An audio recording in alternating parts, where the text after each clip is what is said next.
ধরেন আপনি আপনার বন্ধুদের সাথে আড্ডা দিতেছেন, হঠাৎ করে আপনার মোবাইলে মেসেজ আসলো। সেই সময় আপনার বন্ধু আপনার মোবাইলটা টান দিয়ে নিয়ে গেল। তখন তো আপনার বন্ধুরা আপনার পার্সোনাল মেসেজ দেখে ফেলবে, কে আপনাকে এসএমএস দিল, কার সাথে আপনি চ্যাট করেন। আর যদি আপনার মোবাইলে অটোমেটিকলি লক থাকে, তাহলে আপনার বন্ধু টান দেওয়ার সাথে সাথেই লক হয়ে যেত। তাই আজ আমরা এই ভিডিওর মাধ্যমে আপনাদের শিখাবো আপনার মোবাইলটি আপনার হাত ছাড়া অন্য কারো হাতে গেলেই লক হয়ে যাবে। প্রথমে যে কোনো ব্রাউজার দিয়ে গুগলে ঢুকবেন। গুগলে ঢুকার পর প্রাইভেট লক নাম দিয়ে সার্চ করবেন। PRIVATE প্রাইভেট LOC কে লক নাম দিয়ে সার্চ করবেন। তারপর প্রাইভেট লক অপশনটা প্রথমেই দেখাবে অ্যান্ড্রয়েড। এই অপশনে গিয়ে একেবারেই নিচে চলে যাবেন।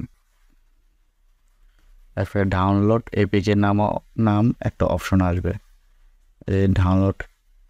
এটা ডাউনলোড করবেন।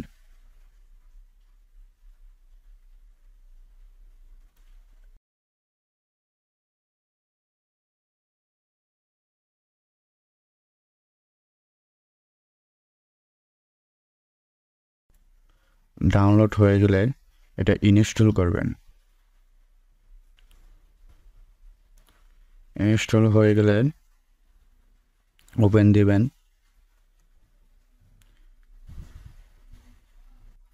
এরপর অ্যাপটার ভিতরে ঢুকবেন। এরপরে নেক্সট এরপরে ডান। এরপরে এই ভলিউমটা আমি 5 রেখেছি, 5 রাখবেন। আপনি 3তেও রাখতে পারেন, 4-এ রাখতে পারেন। 5 রাখবেন। এরপরে স্টার্ট এরপর active the device admin app এই অপশনে ক্লিক করবেন।